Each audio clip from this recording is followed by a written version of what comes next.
The first story I'd like to share with you tonight is sort of a little montage of about half a dozen short stories. And I'd like you to hold your applause until the final story, and I'll try to remember to give you a visual clue that I'm done with that particular little set. It's a set of stories of my mother's that she gave me. It's the legacy my mother has left to me. We had a workshop this morning, about finding and writing and sharing your personal history, and that it's more than nostalgia. It's really important. It's for your how your family knows where they came from and who they came from. These were my fairy tales. These were my favorite bedtime stories.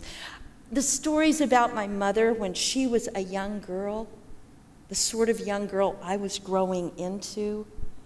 Cinderella's ball didn't hold a candle to the USO dances my mom and her sister went to every Friday night.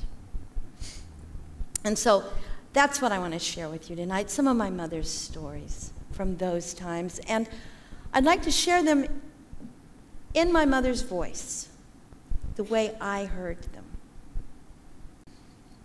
And my mother would have said, they let us out of school early that day. I don't know why. And instead of going straight home where we all knew there'd be chores and homework waiting for us, we decided to take that early dismissal and run off to Fink Park to play. Now, Fink Park was on the edge of town, about, I don't know, half a mile from Edmond High School.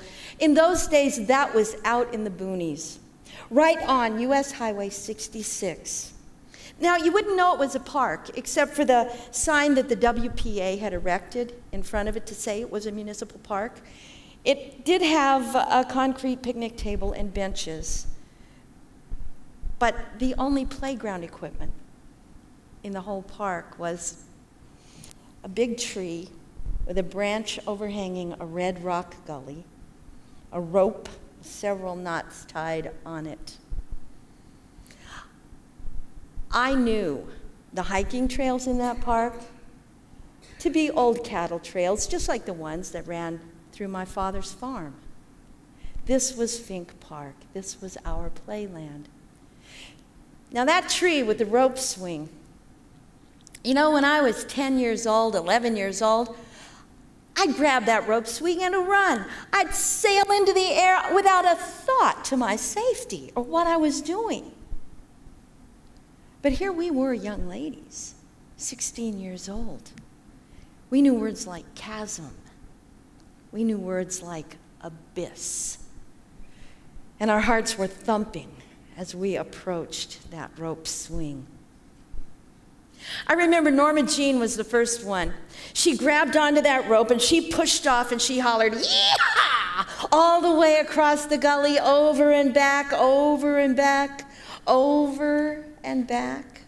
She jumped off the rope when it came still enough and looked at us all triumphantly and said, "There, top that."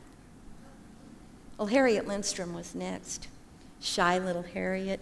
She didn't say anything.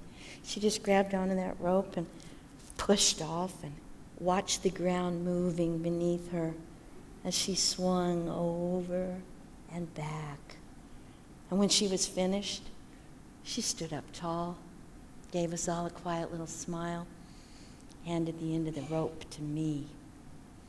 I didn't want to show anyone how scared I was, so I pushed off and I yelled, "Whoopee!" as I sailed across that gully, and I felt like I was flying. It was exhilarating, it was terrifying, it was wonderful. There must have been 12 of us girls down at the park that day, and by the time all of us had had our turns, the shadows were growing long, the sun was going down. It really was time to go home.